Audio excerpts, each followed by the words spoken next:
நம்ம லாஸ்ட் வீடியோவில் simple tenses பற்றி பார்த்தோம் இல்லையா? Simple present, simple past, simple future. இந்த வீடியோவில் நம்ம என்ன பார்க்க போகிறோம் அப்படின்னு பார்த்தீங்கன்னா, அதே மாதிரி ஒரு செக்மெண்ட் இருக்குது, that is called continuous tenses. Continuous டென்சஸ்லையும் 3 விதம் இருக்குது: present continuous, past continuous and future continuous. இது 3 தான் இந்த வீடியோவில் நம்ம பார்க்க போகிறோம். ஓகேங்களா? ஸோ ப்ரெசன்ட் கண்டினியூஸ் அப்படின்னா என்ன அப்படின்னு பார்த்தீங்கன்னா, இப்போ நான் உங்ககிட்ட பேசிட்டு இருக்கேன் இல்லைங்களா? இப்போ ஒரு ஆக்ஷன் நடந்துட்டு இருக்கு, தொடர்ச்சியாக நடந்துட்டு இருக்குது இல்லைங்களா? ஸோ அந்த தொடர்ச்சியான ஆக்ஷனை சொல்றதுக்கு தான் ப்ரெசன்ட் கண்டினியூஸ் டென்ஸ் அப்படின்னு சொல்லுவோம். For example, right now I am teaching. இப்போ நான் உங்களை டீச் பண்ணிக்கிட்டு இருக்கேன் அப்படின்னு நான் சொல்றேன் இல்லைங்களா? அதுதான் வந்துட்டு ஒரு கண்டினியூஸான ஒரு செயல். அது வந்துட்டு ப்ரெசன்ட் கண்டினியூஸ் டென்ஸ் அப்படின்னு சொல்லுவோம். இன்னொரு எக்ஸாம்பிள் சொல்லணும் அப்படின்னு பார்த்தீங்கன்னா, I am writing an exam, I am reading a book. I am reading a புக்னா என்னது? நான் இப்போ ஒரு புக் படிச்சுக்கிட்டு இருக்கேன். புரிஞ்சிருக்கும்னு நினைக்கிறேன். இப்போ ஒரு குட்டி ஆக்டிவிட்டிக்கு போயிடலாமா? ரெடி? ஓகே. நான் உங்களுக்கு வந்துட்டு ஒரு கேள்வி கேட்குறேன். நீங்கள் வந்துட்டு டிரான்ஸ்லேட் பண்ணிவிட்டு இங்கிலீஷில் என்னவா ஆப்ஷன்ஸும் நான் தருவேன் உங்களுக்கு. என்னவா இருக்கும் அப்படின்னு சொல்லுங்கள். ஓகேங்களா? ஸோ அவர் பாட்டு கேட்டுட்டு இருக்கார். இதுக்கு வந்து 2 ஆப்ஷன் நான் தரேன் உங்களுக்கு. He is listening to a song. This is option A. He listens to a song. That is option B. இது ரெண்டில் எது கரெக்டாக இருக்கும்? ஓகே, நான் உங்களுக்கு ஆன்சர் சொல்கிறேன். ஃபர்ஸ்ட் ஆப்ஷன் நீங்கள் சூஸ் பண்ணியிருந்தீங்கன்னா then you are right. He is listening to a song. ஏன்னா அவர் ஒரு பாட்டு கேட்டுட்டு இருக்கார். இதுதான் வந்துட்டு ஒரு கண்டினியூஸான ஒரு செயலை நம்ம டிஸ்கிரைப் பண்ணுறோம். So this is present continuous tense. Next நம்ம மற்ற 2 டென்சஸை பார்த்துடலாம். ஓகே, பாஸ்ட் கண்டினியூஸ் டென்ஸ் பற்றி பார்க்க போகிறோம். ஓகேங்களா? ஸோ பாஸ்ட் கண்டினியூஸ் அப்படின்னா, இதுக்கு முன்னாடி, அதாவது பாஸ்ட்டில் ஒரு விஷயம் தொடர்ச்சியாக நடந்துட்டு இருந்தது அப்படிங்கிற விஷயத்த நம்ம டிஸ்கிரைப் பண்ணும்போது தான் இந்த பாஸ்ட் கண்டினியூஸ் டென்ஸை யூஸ் பண்ணுவோம். உங்களுக்கு ஒரு எக்ஸாம்பிள் நான் சொல்கிறேன். I was painting when you called. நீ என்னை கால் பண்ணப்போ நான் பெயிண்ட் பண்ணிட்டு இருந்தேன். அப்போது பெயிண்ட் பண்ணிட்டு இருந்தேன் அப்படிங்கிற அந்த கண்டினியூஸான செயலை நான் சொல்லும்போது தான் அது பாஸ்ட்டில் நடந்துச்சு இல்லைங்களா? இப்போ நடக்கல. இதுக்கு முன்னாடி நீங்கள் கூப்பிட்டுட்டு இருந்தப்போ நான் பெயிண்ட் பண்ணிட்டு இருந்தேன் அப்படின்னு சொல்லும்போது தான் இந்த பாஸ்ட் கண்டினியூஸ் டென்ஸை நம்ம யூஸ் பண்ணுவோம். ஓகேங்களா? ஸோ இது வந்துட்டு நிறைய இடங்களில் யூஸ் பண்ணுவாங்க. For example, the kids were playing outside.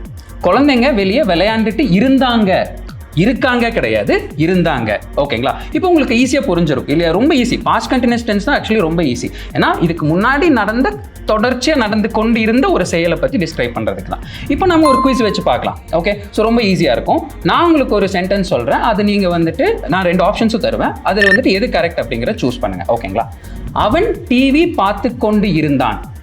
Okay, நல்லா கேட்டுக்கோங்க. அவன் டிவி பார்த்து கொண்டு இருந்தான். இதுக்கு 2 ஆப்ஷன்ஸ் நான் தரேன். He watches TV. He was watching TV. இதில் எது கரெக்ட்னு நினைக்கிறீங்க? ஆப்ஷன் பி நீங்கள் சூஸ் பண்ணியிருந்தீங்கன்னா then you are right. ஏன்னா he was watching TV தான் கரெக்டான ஆன்சர். அவன் டிவி பார்த்து கொண்டு இருந்தான். சிம்பிள். இஸ்ன்னு சொல்ல மாட்டோம். இஸ் வந்து ப்ரெசென்ட்ல தான் நம்ம யூஸ் பண்ணுவோம். He was watching TV அப்படின்னா அவன் டிவி பார்த்து கொண்டு இருந்தான். ஓகேங்களா? ஸோ ரொம்ப சிம்பிள். இதுதான் வந்துட்டு பாஸ்ட் கண்டினியூஸ் டென்ஸ். இவ்வளோதான், ரொம்ப ஈஸி. நம்ம வந்துட்டு ப்ரெசன்ட் கண்டினியூஸ் டென்ஸும் பாஸ்ட் கண்டினியூஸ் டென்ஸும் என்னன்னு பார்த்தாச்சு. இப்போ நம்ம பார்க்க போகிறது ஃபியூச்சர் கண்டினியூஸ் டென்ஸ். அதாவது ஃபியூச்சரில் ஒரு சர்டன் பாயிண்ட் ஆஃப் ஃபியூச்சர், இல்லாட்டி நாளைக்கு வந்துட்டு தொடர்ச்சியாக ஒரு விஷயம் நடக்கும் அப்படின்னு நான் சொல்கிறேன் அப்படின்னா, அதை டிஸ்கிரைப் பண்ணுற ஆக்ஷனுக்கு பேர் தான், டென்ஸுக்கு பேர் தான் future continuous tense. For example, நாளைக்கு இந்நேரத்துக்கு நான் ஒரு மீட்டிங் அட்டென்ட் பண்ணிக்கிட்டு இருப்பேன். இதை வந்துட்டு நான் இங்கிலீஷில் எப்படி சொல்லுவேன்னா, tomorrow by this time I will be attending a meeting. அதாவது அந்த கண்டினியூஸாக நடக்கிற ஒரு விஷயம் இல்லைங்களா? அது வந்துட்டு நாளைக்கு இந்நேரத்துக்கு நான் பண்ணிட்டு இருப்பேன் அப்படின்னு சொல்கிறதுக்கு தான் வந்துட்டு நம்ம இந்த ஃபியூச்சர் கண்டினியூஸ் டென்ஸை யூஸ் பண்ணுவோம். இன்னொரு எக்ஸாம்பிள் சொல்கிறேன் பாருங்க. She will be cooking dinner when we arrive. நம்ம செல்லும் போது அவள் டின்னர் குக் பண்ணிக்கிட்டு இருப்பா அப்படின்னு நான் சொல்கிறேன் இல்லைங்களா? ஸோ அதுதான் வந்துட்டு ஃபியூச்சர் கண்டினியூஸ் டென்ஸுக்கு 2 எக்ஸாம்பிள்ஸ் நம்ம பார்த்துட்டோம். இப்போது நான் உங்களுக்கு ஒரு ஆக்டிவிட்டி தரேன். நீங்கள் வந்துட்டு 2 ஆப்ஷன்ஸில் எது கரெக்டான ஆப்ஷன் அப்படின்னு சூஸ் பண்ணுங்கள். ஓகே, நாளைக்கு இந்நேரத்துக்கு நான் வந்துட்டு எக்ஸாமுக்கு படிச்சுக்கிட்டு இருப்பேன். நாளைக்கு இந்நேரத்துக்கு நான் எக்ஸாமுக்கு படிச்சுட்டு இருப்பேன். இதுக்கு வந்துட்டு 2 ஆப்ஷன்ஸ் நான் தரேன். Tomorrow I am studying for exam. இது ஆப்ஷன் ஏ. ஆப்ஷன் பி வந்துட்டு tomorrow I will be studying for exam. இதில் எது கரெக்ட்னு சொல்லுங்க. சப்போஸ் நீங்கள் ஆப்ஷன் பி தான் சூஸ் பண்ணீங்கன்னா then you are right.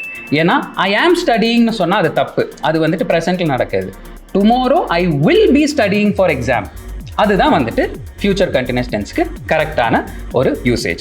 இது உங்களுக்கு ஈஸியாக புரிஞ்சிருக்கும்னு நான் நினைக்கிறேன். ஓகே, ஸோ இப்போ நம்ம வந்துட்டு இந்த கண்டினியூஸ் டென்சஸோட குட்டி ரீகேப் பார்த்துக்கலாம். ப்ரெசென்ட் கண்டினியூஸ் டென்ஸ் அப்படின்னா வந்துட்டு கரண்ட்ல தொடர்ச்சியாக நடந்துட்டு இருக்கிற ஒரு ஆக்ஷனை டிஸ்கிரைப் பண்ணுறதுக்கு தான் present continuous tense. Past continuous டென்ஸ்னா பாஸ்ட்டில், அதாவது ஒரு குறிப்பிட்ட டைமில் வந்துட்டு தொடர்ச்சியாக நடந்து கொண்டு இருந்த ஒரு விஷயத்தை டிஸ்கிரைப் பண்ணும்போது தான் பாஸ்ட் கண்டினியூஸ் டென்ஸ். ஃபியூச்சர் வந்து அதுக்கு ஆப்போசிட், நாளைக்கு நடக்க போகிற கண்டினியூஸான ஒரு செயலை பற்றி டிஸ்கிரைப் பண்ணும்போது தான் ஃபியூச்சர் கண்டினியூஸ் டென்ஸ் நம்ம யூஸ் பண்ணுவோம். ஓகே, ஸோ இது உங்களுக்கு ஈஸியாக இருந்திருக்கும்னு நினைக்கிறேன். ஸோ இந்த மாதிரி கஷ்டமான விஷயங்களை ஈஸியாக கற்றுக்கிறதுக்கு இங்கிலீஷ் பார்ட்னரோட யூடியூப் சேனலை மறக்காமல் சப்ஸ்கிரைப் பண்ணுங்கள், உங்கள் ஃப்ரெண்ட்ஸ்க்கும் ஷேர் பண்ணுங்கள். அது மட்டும் இல்லைங்க, இந்த மாதிரி விஷயங்கள் ஒரு பர்சனல் ட்ரெயினரோட அசிஸ்டன்ஸோடு நீங்கள் வந்து கற்றுக்கணும், அதுவும் 24/7 எனி டைம் ஃப்ரம் எனிவேர் கற்றுக்கணும் அப்படின்னா இங்கிலீஷ் பார்ட்னர் கோர்சஸை மறக்காமல் ஜாயின் பண்ணுங்கள். Happy learning.